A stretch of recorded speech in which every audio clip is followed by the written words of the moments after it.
Hello and जय Hind everyone. तो start करते हैं हमारा उधर 5वां भाग गोधन उपन्यास का। उधर गोबर खाकर अहिरा में पहुंचा। जुनिया से उसकी बहुत सी बातें हुई थी। जब वह गाड़ी लेकर चला था तो जुनिया आते रास्ते तक उसके साथ आई थी। गोबर अकेला गाय को कैसे ले जाता, अपरिचित व्यक्ति के साथ उसे जाने में आपत्ति होना स्वाभाविक था। कुछ दूर चलने के बाद जुनिया ने गोबर को मरम भरी आंखों से देखकर कहा, अब तुम काहे को यहाँ कभी आओगे? एक दिन पहले तक गोबर कुमार था। गाँव में जितनी युवतियाँ थी वह या तो उसकी बहनें थी या भाभियाँ। बहनों से तो कोई छेड़छाड़ हो ही क्या सकती थी। भाभी अलबत्ता कभी कभी से ठिठोली किया करती थी, लेकिन जब अकेले सर विरोध होता था उसकी दृष्टि में अभी भी यौवन में केवल फूल लगे थे। जब वह फल न लग जाए उस पर ढेले फेंकना व्यर्थ की बात है। वह और किसी और से प्रोत्साहन न बढ़कर उसका कुमारिया उसके गले में चिपटा हुआ था। जुनिया का वंचित मंजे से भाभी के व्यंग्य और हास्य विलास और भी लोलुप बना दिया था। वह उसके कुमार पर ही ललचा उठा और उसे कुमार में भी पत्ता खड़कते ही किसी सोए हुए शिकारी जानवर की तरह यौवन जाग उठा। गोबर ने आवरणहीन रसिकता के साथ कहा, अगर भिक्षु को भीख मिलने की आशा हो तो वह एक दिन भर और रात भर दाता के द्वार पर खड़ा रहे। जुनिया ने कटाक्ष करके कहा, तो यह कहो तुम भी मतलब कि यार हो। गोबर की धमनियों का रक्त प्रबल हो उठा। बोला, भूखा आदमी अगर हाथ फैलाए तो उसे क्षमा कर देना चाहिए। जुनिया और गहरे पानी में भिक्षुक जब तक 10 द्वारे न जाए उसका पेट कैसे भरेगा? मैं ऐसे भिक्षुक को मुँह नहीं लगाती। ऐसे तो गली गली मिलता है, फिर भिक्षुक देता क्या है? आशीष से तो किसी का पेट नहीं भरता। मंदबुद्धि गोबर जुनिया का आशा न समझ सका। जुनिया छोटी सी थी तभी से ग्राहकों के घर दूध लेकर जाया करते थे। ससुराल में से ग्राहकों के घर दूध पहुँचाना होता था। आजकल भी दही बेचने का बारह से पड़ता। उसे तरह तरह के मनुष्य से साबिका पड़ चुका था। साबिका 2-4 रुपए भी हाथ लग जाते थे और घड़ी भर के लिए मनोरंजन भी हो जाता था। मगर यह आनंद जैसी मंगनी की चीज़ हो, उसमें टिकाव न था, समर्पण न था, अधिकार न था। वह एक ऐसा प्रेम चाहती थी जिसके लिए वह जिए और मरे, जिस पर वह अपने को समर्पित कर दे। वह केवल जुगनू की चमक नहीं, दीपक का स्थायी प्रकाश चाहती थी। वह एक गृहस्थ की बालिका थी जिसे घृणित्व को रसिकों की लगावट बाजियों ने कुचल नहीं पाया था।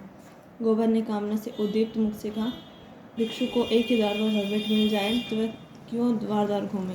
जुनिया ने सदैव भाव से उसकी ओर ताका। कितना भोला है, कुछ समझता ही नहीं। भिक्षु को एक द्वार पर भरपेट कहाँ मिलता है? उसे तो चुटकी ही मिलती है। सरबस तो तभी पाओगे जब अपना सरबस दोगे। मेरे पास क्या है जुनिया? सरबस तो तभी पाओगे जब अपना सरबस दोगे। मेरे पास क्या है जुनिया? मेरे पास कुछ नहीं। मैं तो समझती हूँ मेरे लिए तुम्हारे पास जो है वह बड़े बड़े लखपतियों के पास नहीं है। तुम मुझसे भीख न मांगकर मुझे मोल ले सकते हो। गोबर उसे चकित नेत्रों से देखने लगा। जुनिया ने फिर कहा, वो जानते हो दाम क्या देना होगा? मेरा होकर रहना पड़ेगा। फिर किसी के सामने हाथ फैलाए देखूंगी तो घर से निकाल दूंगी। गोबर को जैसे अंधेरे में टटोलते हुए कुछ इच्छित वस्तु मिल गई। एक विचित्र भय मिश्रित आनंद से उसका रोम रोम पुलकित हो उठा। लेकिन ये कैसे होगा? जुनिया को रख ले तो रखेली को लेकर घर में रहेगा कैसे? बिरादरी का झंझट जो है सारा गांव काँव करने लगेगा। सभी दुश्मन हो जाएंगे। अम्मा तो इससे घर में घुसने भी ना देगी, लेकिन जब स्त्री होकर वह यहाँ नहीं डरती तो पुरुष होकर वह क्यों डरे? बहुत होगा, लोग उसे अलग कर देंगे, वह अलग ही रहेगा। जुनिया जैसी औरत गांव में दूसरी को न कितने समझदारी की बातें करती है। वह जानते नहीं कि मैं उसके जोग नहीं हूँ, फिर भी मुझसे प्रेम करते हैं। मेरी होने को राजी है। गांव वाले निकाल देंगे तो क्या? संसार में दूसरा गांव नहीं है। गांव क्यों छोटे? माता दीन ने चमारिन बैठा ली तो किसी ने क्या कर लिया? दांत कटवा कर रह गए। माता दीन ने इतना जरूर किया कि अपना धर्म बचा लो। अब भी वे बिना स्नान पूजा किए मुँह में पानी नहीं डालते। दोनों अपना जून भोजन आप पकाते। अब तो अलग भोजन नहीं पकाते। दाता दीन और वह साथ बैठकर खाते। झिंगुरी सिंह ने भामड़ी रख ली, उसका किसी ने क्या कर लिया? उनका जितना आदर मान तब था उतना ही आज है, बल्कि और बढ़ गया। पहले नौकरी खोजते फिरते, तब उसके रुपये से महाजन बन बैठे। ठकुराई का रोग तो था, ही महाजनी का रोब भी हो गया, मगर फिर ख्याल आया कहीं जुनिया दिल लगी ना कर रही हो, इस पहले इसकी ओर से निश्चिंत हो जाना आवश्यक था। उसने पूछा, मन में कहते हो जो ना कि खाली लालच दे रही हो? मैं तो तुम्हारा हो चुका हूँ, लेकिन तुम भी हो जाओगे। तुम मेरे हो चुके हो, कैसे जानो? तुम जान भी चाहो तो मैं दे दूँ। जान देने का अर्थ भी समझते हो? तुम समझा दो ना। जान देने का अर्थ है साथ रख के निभाह करना, एक बार हाथ पकड़कर उम्र भर निभाह करते रहना। निभाह क्या होता है यार? चाहे दुनिया कुछ करे कहे, चाहे माँ बाप भाई बंद घर द्वार सब कुछ छोड़ना पड़े, मुंह से जान देने वाले बहुतों को देख चुकी भोरों की भांति फूल का रस लेकर उड़ जाते हैं। तुम भी वैसे ही ना उड़ जाओगे? गोबर के एक हाथ में गाय की पगैया थी, दूसरे हाथ में उसने झुनिया का हाथ पकड़ लिया, जैसे बिजली के तार पर हाथ गया हो। सारी देह यौवन के पहले स्पर्श से कांप उठी। कितनी मुलायम गुदगुदी कोमल कलाई। झुनिया ने उसका हाथ हटाया नहीं, मानो स्पर्श का उसके लिए कोई महत्व ही ना हो। फिर एक क्षण के बाद गंभीर भाव से बोले, आज तुमने मेरा हाथ पकड़ा है, याद रखना। खूब याद रखूंगा झूना, और मरते दम तक निभाऊंगा। जुनिया अविश्वास भरी मुस्कान से बोली, इसी तरह तो सब कहते हैं गोबर, बल्कि इससे भी मीठे चिकने शब्दों में। अगर मन में कपट हो मुझे बता दो, सचेत हो जाऊँ। ऐसों को मन नहीं देती, उनसे तो खाली हंस बोल लेने का नाता रखती हूँ। बरसों से दूध लेकर बाजार जाती हूँ, एक एक से बाबू, महाजन, ठाकुर, वकील, अमले, अफसर अपना रसियापन दिखाकर मुझे फंसा लेना चाहते हैं। कोई छाती पर हाथ रख कर कहता, जुनिया तरसा मत। कोई मुझे नसीली चितवन से घूरता है, मानो मारे प्रेम के बेहोश हो गया है। कोई रुपया दिखाता हुए गहने, सब मेरी गुलामी करने को तैयार मेरे पर, बल्कि उस जन्म में भी। लेकिन मैं उन सबों की नस पहचानती, सबके सब बोरे रस लेकर उठ जाने वाले हैं। मैं भी उन्हें ललचाती हूँ, तिरछी नज़रों से देखती हूँ, मुस्कुराती। वह मुझे गधी बनाते हैं तो मैं उन्हें उल्लू बनाती हूँ। मैं मर जाऊँ तो भी उनकी आंखों में आंसू ना आएगा। वह मर जाए तो मैं कहूँगी, अच्छा हुआ निगोड़ा मर गया। मैं तो जिसकी हो जाऊँगी, उसकी जन्म भर के लिए हो जाऊँगी। सुख में, दुख में, संपत में, विपत में उसके साथ खड़े होंगे। हर जाए नहीं कि सबसे हंसती बोलती फिर ना रुपए की भूखे, ना गहने कपड़े की, बस भले आदमी का संग चाहती हूँ, जो मुझे अपना समझे, जिससे भी मैं अपना समझूँ। एक पंडित जी बहुत तिलक मुद्रा लगाते, आधा शेर दूध देते। एक दिन उनके घर वाले कहीं न्योते में गई, मुझे गवन और दिनों की तरह दूध ले भीतर चले गए। वही पुकारते, बहू जी। कोई बोलता ही नहीं। इतने में देखते कि पंडित जी बाहर के किवाड़ क्यों बंद किए हो चले आ रहे हो। मैं समझ गई इसकी नीयत खराब है। मैंने डांट कर पूछा, तुमने किवाड़ क्यों बंद कर लिए? क्या बहू जी कहीं गई है? घर में सन्नाटा क्यों है? उसने कहा, वह एक नेवते में गई है और मेरी और 2 पग और बढ़ आया। मैंने कहा, तुम्हें दूध लेना हो तो लो, नहीं मैं चाहती हूँ। बोला, आज तो तुम यहाँ से ना जा पाओगी झुनी रानी, रोज रोज कलेजे पर छुरी चलाकर भाग जाती हो, आज मेरे हाथ से न बचोगी। तुमसे सच कहती हूँ। गोबर मिले, मेरे रोए खड़े हो गए। गोबर आवेश में बोला, मैं बच्चा को देख पाऊँ तो खोद कर जमीन में गाड़ दूँ, खून चूस लूँ, तुम मुझे दिखा तो देना। सुनो तो, ऐसो का मुंह तोड़ने के लिए मैं ही काफ़ी। मेरी छाती धक धक करने लगे, या कुछ बदमाशी कर बैठे। मैं क्या करूँ? उनको चिल्लाना भी तो ना सुनेगा, लेकिन मन में यह निश्चय करे कि मेरी देह छुई तो दूध की भरी हांडी उसके मुंह पर पटक दूंगी। भला से 4-5 शेर दूध जाएगा, बच्चा को याद तो हो जाएगी। कलेज मजबूत करके बोली, इस फेर न रहना पंडित जी, मैं यही की लड़की हूँ, मूछ का एक बाल नुचवा लूँगी। यही लिखा है तुम्हारी पोथी पत्र में कि दूसरों की बहू बेटियों को अपने घर में बंद करके बेइज्जत करो, इसलिए तिलक मुद्रा का जाल बिछाई बैठे हो।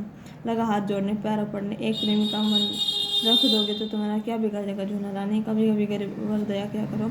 नहीं, भगवान पूछेंगे, मैंने तुम्हें इतना रूप धन दिया था, तुमने एक ब्राह्मण का उपकार भी नहीं किया, तो क्या जवाब दोगे? बोले, हे विप्र, मैं विप्र हूँ, रुपये पैसे का दान तो रोज ही पाता हूँ, आज रूप का दान दे दो। मैंने यूँ ही उसका मन परखने को कह दिया तो 50 रुपये लूँगी। सच कहते हो? बस तुरंत कोठरी आया और 10 के 5 नोट निकाल कर मेरे हाथ में देने लगा, और जब मैंने नोट ज़मीन पर गिरा तो द्वार की ओर चली तो उसने मेरा हाथ पकड़ लिया। मैं तो पहले से ही तैयार थी, हांडी उसके मुँह पर दे मारी। सिर से पाँव तक सराबोर हो गया और चोट भी खूब लगी। सिर पकड़ कर बैठ गया, लगा हाय हाय करने। मैंने देखा अब यह कुछ नहीं कर सकता, तो पीठ में 2 लातें जमा दी और किवाड़ खोल कर भागी। गोबर ठट्टा मार कर बोला, बहुत अच्छा किया तुमने, दूध से नहा गया होगा, तिलक मुद्रा भी धुल गई होगी, मुझे भी क्यों ना उखाड़ ले। दूसरे दिन फिर उसके घर वाले आ गए थे अपने बैठक में। सिर में पट्टी बांधे पड़ा था। मैंने कहो तो कल की तुम्हारी करतूत खोल दो पंडित। लगा हाथ जोड़ने। मैंने कहा अच्छा थूक चाटो तो छोड़ दो। सिर जमीन पर रगड़ने लगा। जब अब मेरी इज्जत तुम्हारे हाथ है जो ना, सही समझ लो पंडिताइन मुझे जीता ना छोड़ेगी। मुझे भी उस पर दया आ गई। गोबर को उसकी दया बुरी लगी। तुमने क्यों किया? उसकी औरत से जाकर क्या क्यों नहीं देखी? जूते से पीटती। ऐसे पाखंडियों पर दया ना करनी चाहिए। तो मुझे कल उसकी सूरत दिखा दो, फिर देखना कैसे मरम्मत करता हूँ। जूनिया ने उसकी अर्ध विकसित यौन को देखकर कहा तुम उसे ना पाओगे। खासा देव है, मुफ्त का माल उड़ाता है कि नहीं। गोबर अपने यौन को यह तिरस्कार कैसे सहता? डींग मार कर बोला मोटे होने से क्या होता है? फौलाद की हड्डियाँ है। 300 डंड रोज मारता, दूध घी नहीं मिलता नहीं। अब तक सीना यो निकल आया होता। यह क्या करूँ? उसने छाती फैला कर दिखा। जूनियर ने आश्वस्त आंखों से देखा। अच्छा कभी दिखा दूंगी, लेकिन वहाँ तो सभी एक से एक है। तुम किस किस की मरम्मत करोगे? ना जाने मर्दों की क्या आदत है कि कोई जवान सुंदर औरत देखी और बस लगे घूरने, छाती पीटने। और यह जो बड़े आदमी कहलाते हैं तो मेरे लंपट होते हैं। फिर मैं तो कोई सुंदर ही नहीं हूँ। गोबर ने आपत्ति की। तुम्हें देख कर तो यही जी चाहता है कि कलेज में बिठा ले। जूनियर ने इसकी पीठ पर हल्का सा गुस्सा जमाया। लगे औरों की तरह तुम भी चापलूसी करने में जैसे हूँ वैसी मैं जैसी कुछ हूँ वह मैं जानती हूँ, मगर लोगों को तो जवान मिल रहा है घड़ी भर मन बहलाने को, और क्या चाहिए। गुण तो आदमी उसमें देखता है जिसके साथ जन्म भर निभा करना। सुनती भी हूँ देखती भी हूँ आजकल बड़े घरों की विचित्र लीला। जिस मोहल्ले में मेरी ससुराल है उसी में गपड़ू नाम के काश्मीरी रहते थे। बड़े भारी आदमी थे। उनके यहाँ 5 सेर दूध लगता था। उनकी 3 लड़कियाँ थी, कोई 25 की होंगी। एक से एक सुंदर। तीनों बड़े कॉलेज में पढ़ने जाते थे। एक साहित्य कॉलेज में पढ़ाती भी होगी। 300 का महीना पाती थी। सितार वह सब बजावे, हारमोनियम सब बजावे, नाचे वह, गावे वह, लेकिन ब्याह कोई ना करती थी।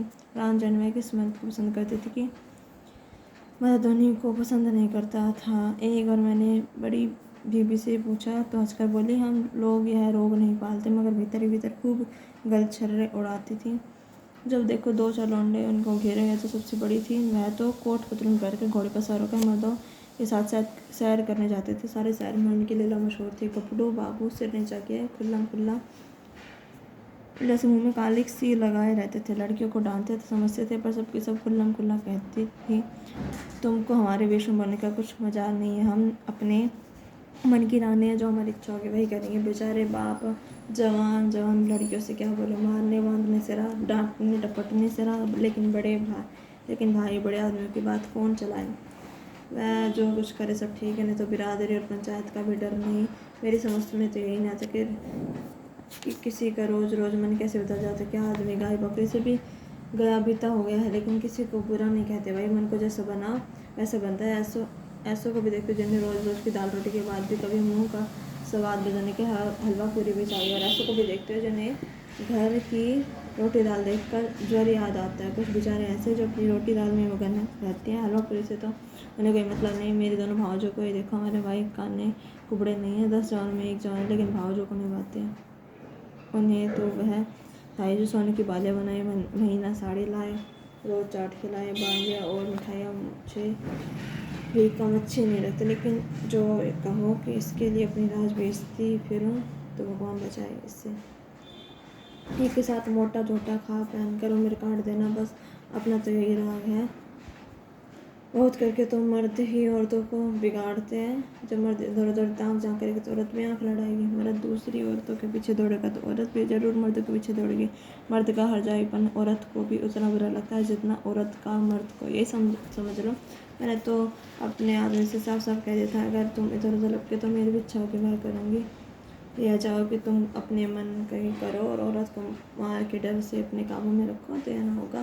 तुम खुले खजान नहीं करते हो, वह चुपकर करेगी। तुम उसे जलाकर सुखी नहीं रह सकते। गोबर के लिए यह एक नई दुनिया की बात है। सत्यन को सुन रहा था। कभी तो अब आप उसकी बात रुक जाते थे, फिर सचेत होने लगता था। झुंडे ने पहले अपने रूप से मोहित किया था। आज उसे अपने ज्ञान और अनुभव से भरी बातें और सतीत्व के बखान से मुग्ध कर दिया था। ऐसी रूप गुण ज्ञान की आगे उसे मिल जाए तो धन्य भाग। फिर वह पंचायत और बिरादरी से डरे कदापि नहीं। जुन्ने ने जब देख लिया कि उसका गहरा रंग जम गया तो छाती पर हाथ रखकर जीभ दांत से काटते हुए बोले, अरे यह तो तुम्हारा गांव आ गया। तुम भी बड़े मुरहे हो। मुझसे कहा भी नहीं कि लौट जाओ। यह कहकर वह लौट पड़ी। गोबर ने आग्रह करके कहा, एक क्षण के लिए मेरे घर क्यों नहीं चलती आती। अम्मा भी तो देख लो। जुन्ने ने लज्जा से आंख कर कहा, तुम्हारे घर यूँ ना जाऊंगी।